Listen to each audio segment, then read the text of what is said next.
Traps are probably the most hated card type overall, but in this video we'll be going over the absolute worst ways to hate on them instead, with the worst anti-trap cards in the game.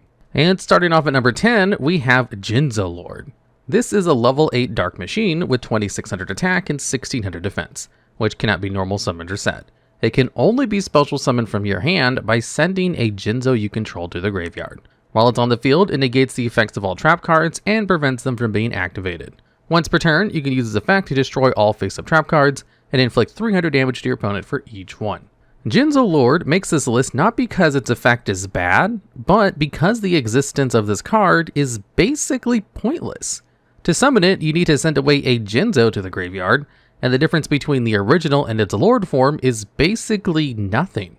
Yes, Lord can actually destroy traps while Jinzo only negates them, but you're only getting rid of cards you'd be negating in the first place. And the extra minuscule burn tacked onto it feels like a bad joke. To make matters worse, it gains as many stats on the base form as the amount of burn damage it does, 300 total, a whopping 200 attack and 100 in defense.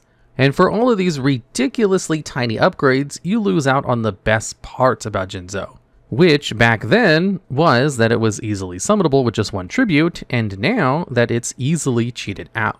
How they thought this was worth printing is just wild, since it doesn't even upgrade the effect like Amplifier would, and the stat boosts are so bad that it's outclassed by simply equipping your Jinzo with almost any stat boosting card. Still, since this monster does have all the effects of an amazing monster, it can't be that high on this list. And at number 9, we have Dodger Dragon. This is a level 4 wind dragon monster with 1900 attack, whose normal summon cannot be negated. Also, your opponent cannot activate counter traps for the rest of the turn this card is normal summoned. Dodger Dragon would have actually been a pretty good card for its time, if only it stopped all traps and not just specifically counter traps. Now, of course, some of the scariest back row you could face is in fact counter traps, like the Solemn Brigade, but the issue is that they aren't the only ones you could be up against, and you wouldn't know until your opponent starts flipping them. Most back row decks are also going to be running more normal traps and counter traps, making it an even riskier inclusion. What's the point of a card that specifically is meant to deal with back row if it's not going to stop something like Torrential Tribute or Mirror Force from going off on you? That said, unlike a lot of other anti-trap monsters, this one you can easily use for extract plays and it'll keep you protected for the turn, since it applies a lingering effect on summon. It's also as good as a level 4 beatstick gets at 1900 attack, but that's still generally not enough of an upside to put Dodger Dragon in your deck. Still, it certainly is something that some people have tried over the years, in both Dragon Ruler decks since it's easily searchable, or Pendulum decks, which could instantly lose the game to a Solemn Strike on the Pendulum summon. However, in the end, it's just too narrow to see any kind of competitive success nowadays, especially once we got Denko Sekka running around, who stops all kinds of traps as well as quick play spells to boot. And even if Denko has fallen off now, you can only imagine where that leaves Dodger Dragon. And at number 8, we have Ancient Gear Cannon. This is a level 2 Earth Machine which contributes itself to inflict 500 damage to your opponent, and then neither player can activate trap cards during the battle phase this turn. Continuing the trend of cards that are bad because they only stop one kind of trap, we have this cannon, which is only relevant against battle traps like Sakuretsu Armor or Dimensional Prison. Even with battle traps being all the rage in many old Yu-Gi-Oh formats, there are multiple better ways to play around them than having to use this card. You know what else we had back in the day when these kinds of traps were really good? Heavy Storm, True Nade, and things like Cold Wave. While it may seem kind of unfair to compare a monster to power spells, you still have a much better time using something like Breaker the Magical Warrior or Lila to just clear your opponent's back row instead. Cannon requires you to waste your normal summon and get rid of a body just to deal a minuscule amount of burn, and you would still probably lose to any chainable removal before you enter the battle phase anyway. What makes this card even more pointless is that it does nothing for its own archetype either. All Ancient Gear monsters already have the effect of preventing spells and traps from being activated when they attack, so there's no reason to run this monster even in its own deck. Overall, all this card really has going for it is that it's probably the worst target a Gear Town could ever bring out, something that's not relevant for anyone except maybe Ancient Gear Soldiers' self-esteem. And at number 7, we have Forced Ceasefire. This is a normal trap that for a discard makes it so that trap cards cannot be activated until the end of this turn. While this effect may seem good at first glance, as it is really a full lockdown of all traps for a turn. Thinking about it for more than a second will quickly show how bad this card really is. First of all, it is a trap, of course, so it has to be set for a whole turn to maybe set up a push a couple of turns later. That doesn't kill the card by itself, but it's already quite a hurdle to go through. While there are other trap negating effects that have seen tons of play, like Trap Stun, those not only do not require you to go minus to activate their effects, they also negate traps the turn they're activated. This means that they always have the potential to at least go 1-for-1 with an opponent, since you can chain it to their first trap and it won't resolve since it negates its effects. There's no such potential with Force Ceasefire, so you're always just going to go minus when activating it, and due to the discard costs, it's actually a -2.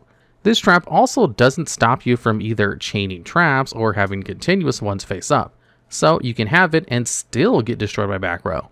You need to activate it proactively, pray that your opponent has nothing in response, and then you better OTK on that turn, because you sure as heck aren't winning on a grind game after using it.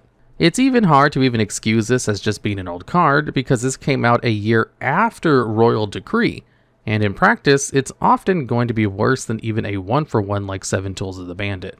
Overall, Force Ceasefire is the last trap you want to run if you're afraid of them yourself. And at number 6, we have Tyrant's Temper. To activate this continuous trap, you must first tribute one of your monsters. While it remains on the field, all of your face-up monsters become unaffected by the effects of other trap cards. Tyrant's Temper is one of those cards that gets killed by its own activation condition. While paying a single tribute is something basically every deck can do, removing one of your own monsters when you're running this card, specifically to stop the opponent from doing so, feels pretty pointless. It doesn't even give you the full Floodgate effect of stopping your opponent from using any traps either. It just makes your face-up monsters immune to them. This was in an age where getting hit with removal on your set monsters could be pretty devastating too. It's just that, why would you go through the trouble of doing this when you could just flip Royal Decree to negate all of your opponent's traps permanently instead? And if you're a trap deck yourself, there's always generic removal like Dust Tornado to beat their back row with your own. This abundance of generic removal is also what completely kills this card. Imagine chaining Temper to getting hit with something like Bottomless, only to be hit with an MST in response, giving your opponent a 2-for-1 on top of the 1-for-1 they were originally going for in the first place. A card with a tribute cost needs to swing the game really heavily to ever be worth running, and that's where Temper is completely unlike other Tyrant cards or viruses. Overall, this card is simply not it, except when it comes to making you lose more to spell and trap removal. And at number 5, we have Barkion's Bark. To activate this normal spell, you must control a face-up Natura monster and make it so your opponent is unable to activate any trap cards for the rest of the turn. Okay, so Bark is basically like an archetypal Cold Wave, a card which lets you freeze your opponent's back row for a turn so you can go combo off and kill them. Sounds pretty cool in theory, except when you remember that the archetype it's tied to, Natura, was not even close to viable as a deck back when this card first came out. While the synchros, Barkion and Beast, were extremely strong and did impact the meta a lot, trying to play it as a pure deck just fell flat entirely, despite how many people might have hyped up Natura Pineapple back in the day. While we would eventually see Natura be a viable strategy due to its new support, as well as some insane synergy with the runic cards, that was far beyond the point where you need a card like this in your deck. Even if you wanted to run this as an attack for trap decks, you would just be better off putting in a Lightning Storm or an Evenly Match, as this card is just as unsearchable as those. The lack of Natura in its name means that it can't even be a cheeky one-off that you would get off of Natura's Sacred Tree's Graveyard effect. It's crazy to think that they gave the archetype 3 of these, and even crazier to realize that at least Barkion's Bark is not as bad as Leodrake's Mane. But that's about as much thought as this crappy spell deserves. And at number 4, we have Searchlightman. This is a level 3 light machine flip effect monster that, upon being flipped, prevents your opponent from setting any cards for the remainder of that turn. Stopping your opponent from even setting their trap cards down in the first place certainly is a way to floodgate them, but it's probably one of the worst ones out there. On top of that, this really is an effect you would have to have online as soon as your opponent begins their turn, something which a flip monster like Searchlightman would never let you do, unless you have something like World Legacy Pawns to flip it at will. Still, if you are going through all that trouble, you'd probably much rather set that up with a Guard Dog or a Whirlwind Weasel, who have much stronger Floodgate effects. Pretty much the only way this card can ever play out decently is if you're 100% sure your opponent's turn will just be normal summoning a beat stick, attack it into your face down, and then setting their hand in the main phase too. But even in retro Yu-Gi-Oh, things aren't always going to play out like that. Even if by a miracle they do, you better be able to capitalize on that one Searchman light going off, as your opponent can just set their cards before attacking for the rest of the game, and essentially turn this card into a vanilla. It does have the very slight upside of preventing stuff like Book of Moon from being used if you flip it down during your own turn, but even back then, you had way more efficient flip monsters to deal with the back row like Raikou, so there was never any reason to include this card in any deck list ever. And at number 3, we have Goblin Pothole Squad. This is a level 4 Earth Warrior with 1500 attack and 400 defense. When this monster is normal summoned, trap cards cannot be activated. It also has a continuous effect that stops trap hole cards from being activated when a monster is summoned, with the exception of Dark Trap Hole. We've seen quite a few cards so far that are bad because they only stop certain types of traps, but this monster takes the cake when it comes to that. It literally only stops traps from a certain archetype. Granted, trap hole cards are somewhat popular as a series, seen play in a ton of different old formats. And we even saw Bottomless Trap Hole being limited for the longest time. However, this really isn't the best way to beat them. Goblin Pothole Squad takes up your normal summon, which is usually what your opponent would be hitting with a Bottomless Trap Hole anyway.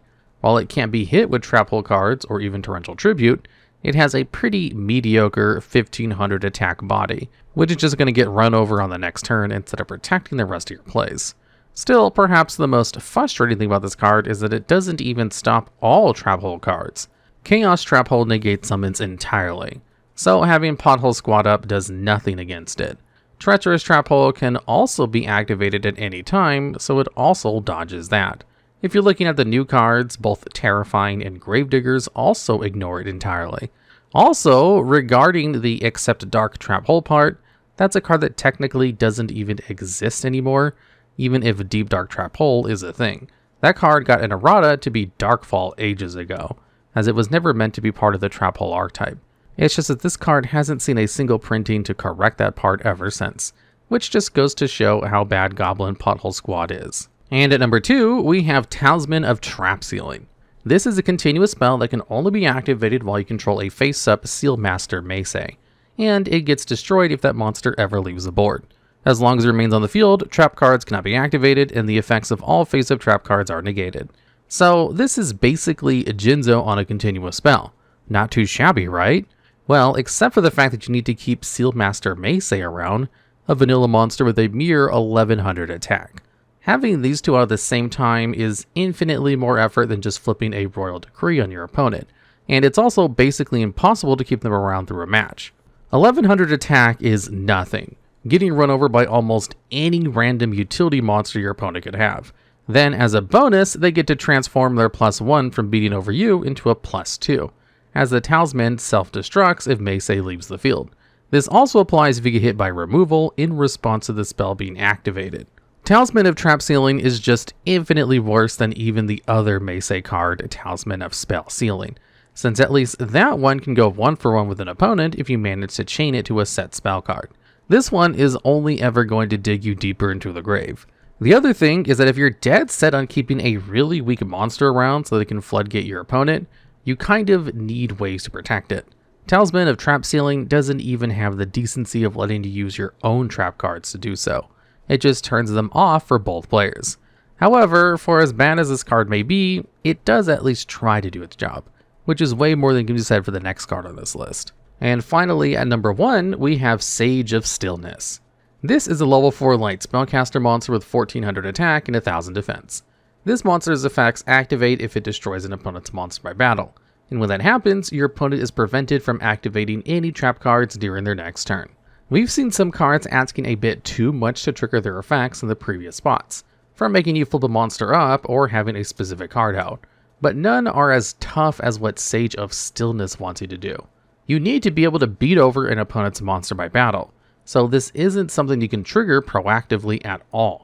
You need to wait until your opponent has had a chance to put a monster out, probably with the traps you want to prevent them from activating to back it up.